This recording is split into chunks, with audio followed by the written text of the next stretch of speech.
नमस्कार मंडळी, विभूती दर्शने यूट्यूब चॅनलमध्ये आपले सर्वांचे स्वागत आहे। 13 डिसेंबरला देवदिवाळी आलेली आहे। तशी देवदिवाळी कार्तिक पौर्णिमेला येते, पण यावर्षी देवदिवाळी कार्तिक अमावस्येला आलेली आहे। म्हणजेच कार्तिक अमावस्येच्या समाप्तीच्या दिवशी 13 डिसेंबरला देवदिवाळी आलेली आहे। देवदिवाळीला पूजाविधी कशी करायची आहे, देवदिवाळीला काही उपाय केले जातात। विशेष करून देवदिवाळीला नदीमध्ये स्नान करण्याचे महत्त्व आहे आणि नदीकाठावर दिवे लावण्याचे सुद्धा महत्त्व आहे। तर आजच्या व्हिडिओमध्ये याविषयी आपण संपूर्ण माहिती जाणून घेणार आहे, त्यामुळे व्हिडिओ शेवटपर्यंत बघा। आणि जर तुम्ही चॅनलवर नवीन आहात तर चॅनलला सबस्क्राईब करा।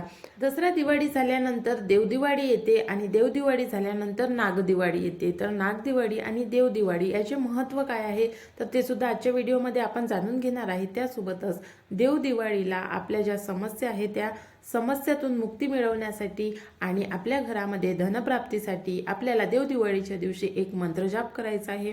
मंत्र सुद्धा तुम्हाला आजच्या व्हिडिओमध्ये सांगणार आहे। तसेच देवदिवाळीला 7 दिव्यांचा आणि 7 फुलांचा उपाय करायचा आहे। हा उपाय कशासाठी करायचा आहे तर आपल्या घरामध्ये सुख शांती समृद्धी नांदण्यासाठी, तसेच धनाची कोणतीही आपल्याला कमतरता नसावी, आपल्या घरामध्ये सदा सर्वदा धन यावं म्हणजे पैसा यावा, त्यामध्ये कोणतेही अडथळे येऊ नये यासाठी हा उपाय आहे।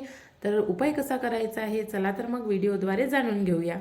देवदिवाळीचे खास वैशिष्ट्य आणि महत्त्व म्हणजे आपल्या हिंदू धर्मामध्ये देवदिवाळीला विशेष करून पूजनीय मानले जाते आणि वाईटावर चांगल्याचा विजय म्हणून देवदिवाळीच्या दिवशी सर्व देवी देवतांचं पूजन केलं जाते। विशेषतः भगवान शंकरजीचं आणि भगवान विष्णूचं पूजन केलं जाते। असं म्हणतात की देवदिवाळीच्या दिवशी भगवान शंकरजीने त्रिपुरासुर राक्षसाचा वध केला होता, त्यामुळे देवदिवाळी साजरी केली जाते। आणि म्हणूनच देवदिवाळीच्या दिवशी नदीमध्ये स्नान करून आपले जे संपूर्ण पाप असेल, आपले जे दुःख असेल, कष्ट असेल, तर या दिवशी नदीवर आंघोळ केली जाते। आणि असं म्हणतात की या दिवशी जर तुम्ही नदीवर स्नान केलं आणि मंदिरामध्ये जाऊन पूजा अर्चा केली तर तुमचे जेही दुःख असेल, जेही तुमच्यावरील संकटे असतील, तसेच ज्या अडचणी असतील त्या संपूर्ण दूर होतात आणि तुम्हाला तुमच्या पापातून सुद्धा मुक्ती मिळते। म्हणून देवदिवाळी हा अतिशय पवित्र आणि महत्त्वाचा दिवस असतो। आणि देवदिवाळीच्या दिवशी नदीकाठी दिवे लावले जाते। संध्याकाळच्या वेळी नदीकाठी दिवे लावले जाते। नदी तीरावर आपल्याला जर आपण बातम्यामध्ये सुद्धा दाखवतात की वाराणसीला, काशीला देवदिवाळीच्या दिवशी, या दिवशी एकतर पौर्णिमा असेल किंवा मग अमावस्या असेल, यावर्षी ही देवदिवाळी अमावस्येला आलेली आहे। तर त्यामुळे यावर्षी वाराणसीला आणि काशीला नदीकाठावर लोक दिवे लावतात, लोक दिवे दान करतात।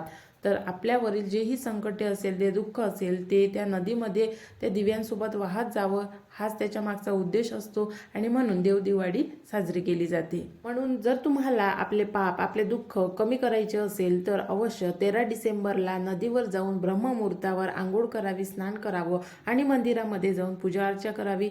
मग ते मंदिर भगवान शंकरजीचं असेल किंवा भगवान विष्णूचं असेल, माता लक्ष्मीचं असेल, तर त्या मंदिरामध्ये जाऊन पूजा अर्चा करावी। आणि जे नदीचं, गंगेचं पाणी आहे किंवा तुम्ही ज्या नदीमध्ये आंघोळ करत आहात, तर प्रत्येकजण वाराणसीला किंवा गंगेच्या नदीमध्ये स्नान करू शकत नाही, तर आपल्या आजूबाजूला जेही कोणती पवित्र नदी असेल तर अशा नदीमध्ये स्नान केलं तरी चालेल।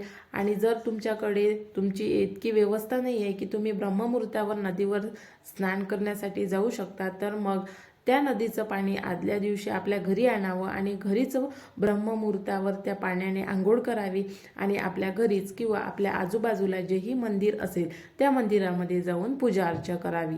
आणि नदीवर दिवे लावण्याचा जो वेळ आहे, जो शुभमुहूर्त आहे, तो संध्याकाळचा आहे। त्यामुळे नदी काठावर, नदी तीरावर दिवे संध्याकाळी लावावे।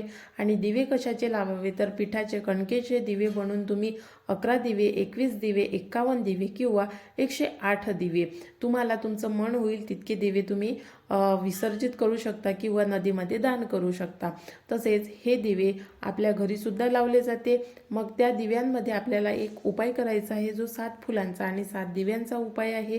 कणकेचे दिवे तुम्ही संध्याकाळच्या वेळी हे पूजन करायचं आहे। कणकेचे दिवे सर्वात आधी बनवून घ्यावे आणि त्यानंतर त्यातले बाकीचे जे दिवे आहे, तुम्हाला जर कणकेचे दिवे संपूर्ण घरभर लावायचे असेल तर तुम्ही लावू शकता। नाहीतर मग आपण देवापुढे आणि 7 कणकेचे दिवे, ज्या 7 कणकेच्या दिव्याचा आपल्याला उपाय करायचे आहे ते दिवे वेगळे घ्यायचे आणि देवापुढे वेगळे ठेवायचे।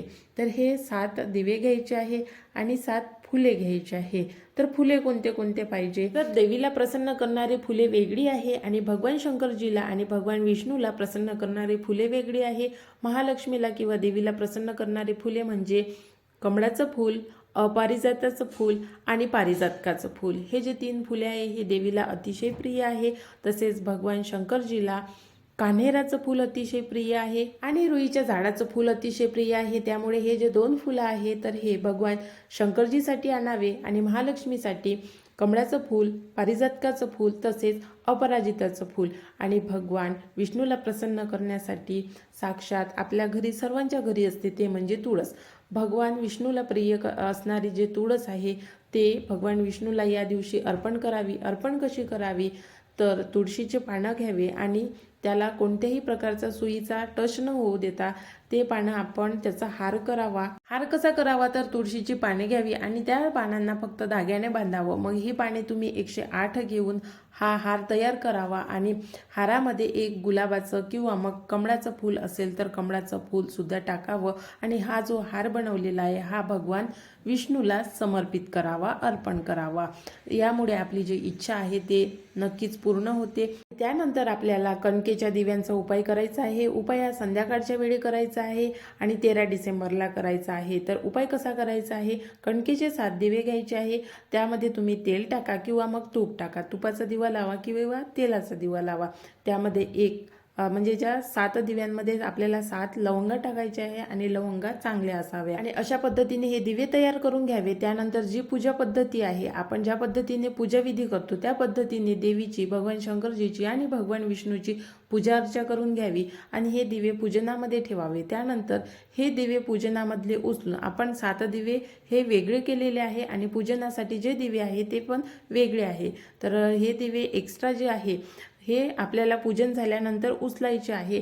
तर हे दिवे उचलून आपल्याला पूजनामधले आपल्या घराच्या मुख्य दारावर आणि आपल्या घराच्या गेटवर हे दिवे ठेवायचे आहे। दिवे कसे ठेवायचे आहे, तर दिव्यामध्ये आपण लवंग टाकलेलीच आहे आणि त्यानंतर जिथे आपण दिवे ठेवत आहोत आधी तिथे फूल ठेवावं आणि त्या फुलावर हा दिवा ठेवावा। तर असे दिवे आपल्याला हे आपल्या घराच्या 4 बाजूला लावायचे आहे। 2 आपल्या घराच्या मुख्य दारावर, 2 आपल्या गेटजवळ आणि त्यानंतर जे 3 दिवे उरते तर ते 3 दिवे आपल्याला 3 दिशेला ठेवायचे आहे। तर अशा पद्धतीने हे दिवे आपल्याला घराच्या 4ही बाजूला ठेवायचे आहे। जे मुख्य द्वार आहे आणि आपल्या घराचं मेन गेट आहे ती साईड जे असेल ते मग उत्तर असेल, पूर्व असेल, पश्चिम असेल किंवा दक्षिण असेल, तर ह्या आपल्या घराच्या मुख्य दारावर आपण 4 दिवे लावलेले आहे आणि त्यानंतर घराच्या ज्या 3 दिशा उरलेल्या आहेत त्या 3 दिशेला हे दिवे ठेवायचे आहे आणि दिवे ठेवण्याची जी जागा आहे ते अतिशय चांगली आणि स्वच्छ असावी।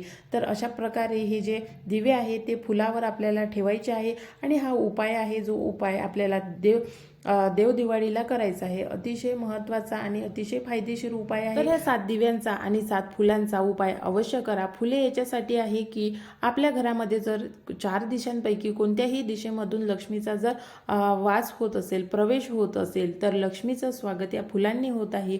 म्हणून आपण त्यासाठी हे फुले दिव्याखाली ठेवलेली आहे आणि माता लक्ष्मीने आपल्या घरामध्ये यावं आणि आपल्या घराची भरभराट करावी यासाठी प्रत्येक जण आपापल्या परीने कोणते ना कोणते उपाय करीत असतात। तर त्यामुळे हा उपाय जो आहे अतिशय महत्त्वाचा उपाय आहे। त्यामुळे तुम्ही देवदिवाळीला हा उपाय अवश्य करा आणि तुम्हाला कोणता अनुभव होते ते नक्की कमेंट्स करून सांगा।